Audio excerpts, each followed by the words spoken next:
আসসালামু আলাইকুম ওয়া রাহমাতুল্লাহি ওয়া বারাকাতুহু।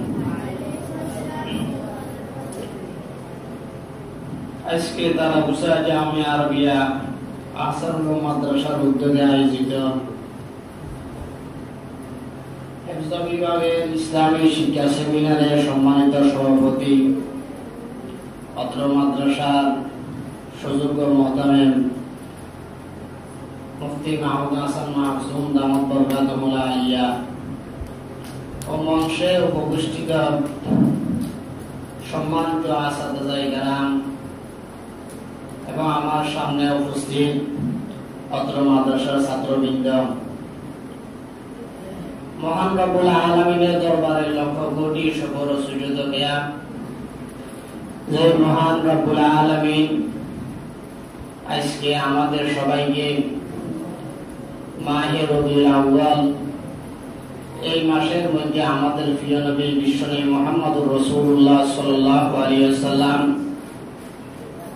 এই ধরার বুকে এসেছিলেন। সেই দিনের মধ্যে আমাদের প্রিয় নবীর সিরাত সম্পর্কে সকলে এখানে উপস্থিত হতে পেরেছি। এই জন্য আমরা সবাই সকলে অন্তরের অন্তঃস্থল থেকে একবার ভবিষ্ঠ কণ্ঠে কালিমাতুশ শুকর আদায় করি, আলহামদুলিল্লাহ।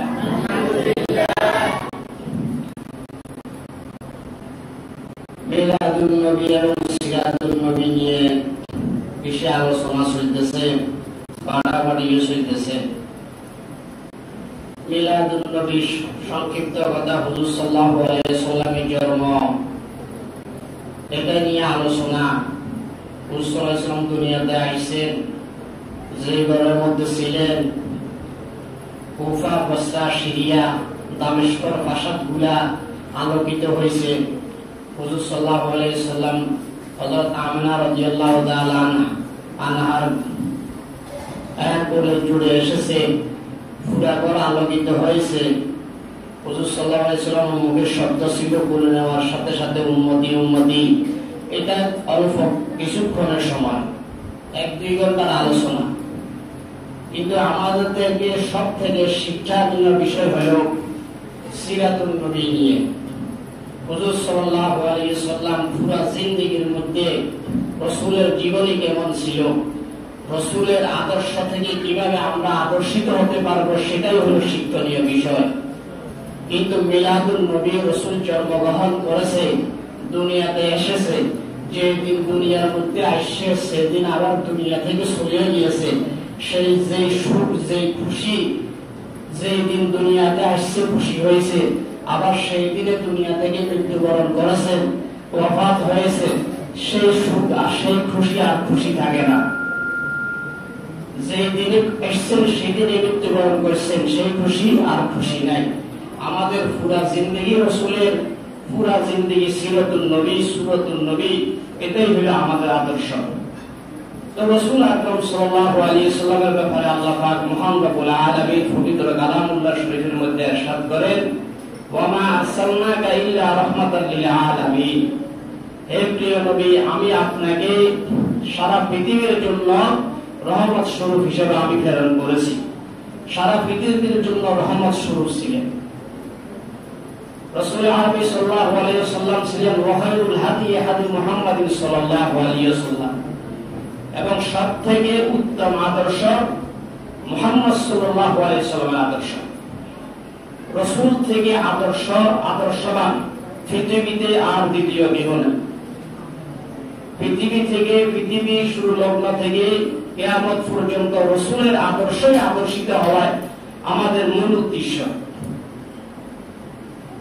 লাকাদ কানা লাকুম ফি রাসূলিল্লাহি উসওয়াতুন হাসানাহ।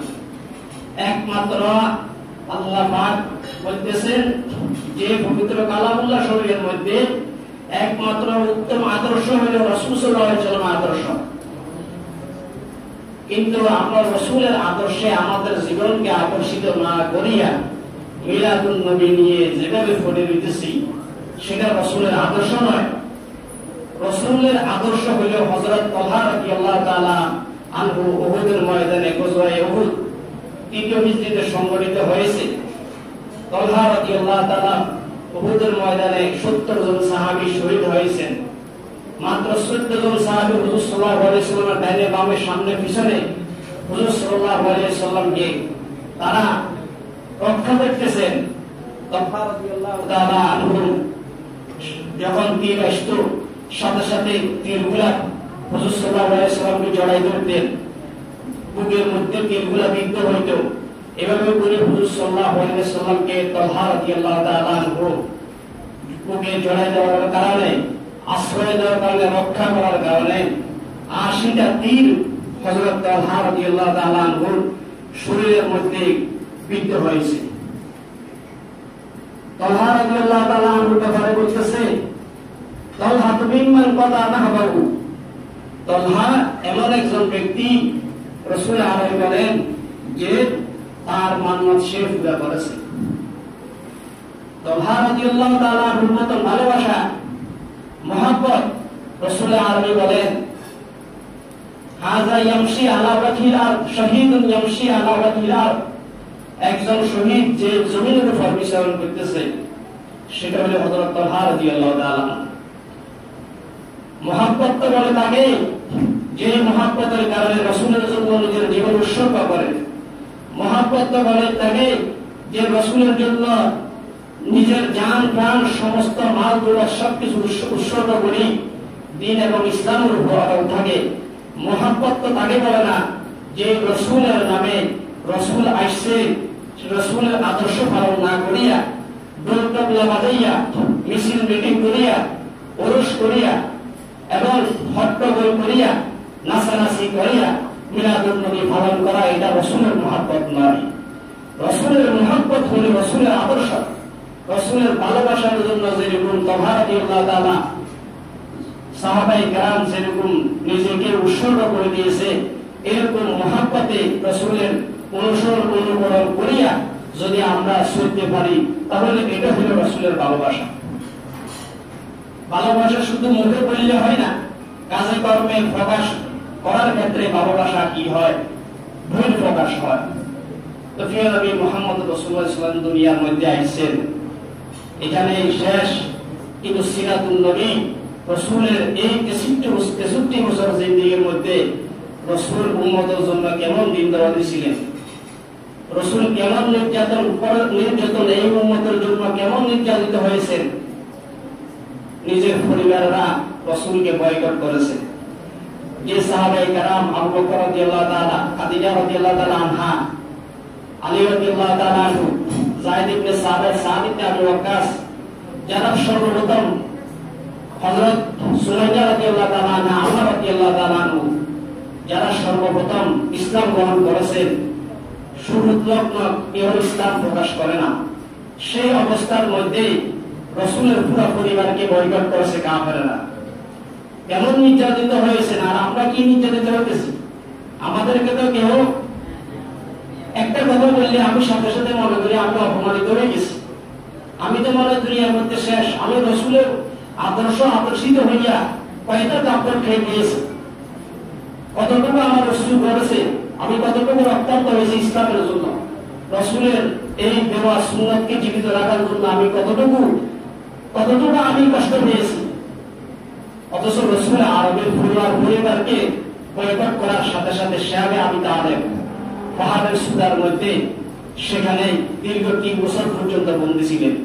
আবু তালেব রাদিয়াল্লাহু তাআলা আনহু তিনি সেখানে খানা নিয়ে যেতেন, হুজুর সাল্লাল্লাহু আলাইহি ওয়াসাল্লামকে পাহারা দিয়েছেন। সেখানে হুজুর সাল্লাল্লাহু আলাইহি ওয়াসাল্লামকে খানা সবগুলা হুজুর সাল্লাল্লাহু আলাইহি ওয়াসাল্লাম কাছে নিয়ে গেছেন। অনেকদিন খানাও পাই নাই, গাছের লতা পাতা খাইয়া হুজুর সাল্লাল্লাহু আলাইহি ওয়াসাল্লাম কি করেছেন, সে 3 বছর বন্দী ছিলেন। আর আমরা ইসলাম প্রচার করতেছি বসে বসে, আমরা কোনো ধরনের কষ্ট নাই, নির্যাতন নাই, হামলা নাই, মামলা নাই, কোনো কিছু নাই, শুধু দোলপাট্টা বাজাই আর সে রাসূল হওয়া যায় না। দোলপাট্টা বাজাইয়া রাসূলের খাতে আসে হওয়া যায় না, জিয়াপে নিয়ে রাসূলের আশি হওয়া যায় না। আর রাসূলের আশি হতে হলে রক্তাক্ত হতে হবে ইসলামের জন্য, আন্দোলন গড়ে তুলতে হবে, মানুষের বারে গিয়ে ইসলাম প্রচার করতে হবে, মানুষকে ইসলাম ধর্ম বুঝাতে হবে, রাসূলের যে তরিকা মত শুনতে হবে, এই শিহাবে আবু তালেবের মধ্যে 3 বছর বন্দী ছিলেন। কষ্ট কার জন্য? একমাত্র ইসলামের জন্য। একজন বুড়ি সে ফটোর মধ্যে কাটা পিছিয়ে দিত।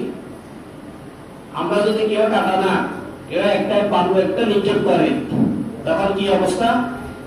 আমি হুজুর অপমানিত হয়ে গেছি, অমুক মানুষটা অপমানিত হয়ে গেছে, ছাত্ররা কষ্ট পাইছে, অমুক লোকে একটা পাথর নিক্ষেপ করছে, বালু মারছে, বা রাস্তার মধ্যে অনেক একটা পড়ে গেছে, তখন আমরা অনেক কষ্ট পাই। কিন্তু হুজুর আকরাম সাল্লাল্লাহু আলাইহি সাল্লামের জন্য বুড়ি রাস্তার মধ্যে কাটা পিছিয়ে দিতেন।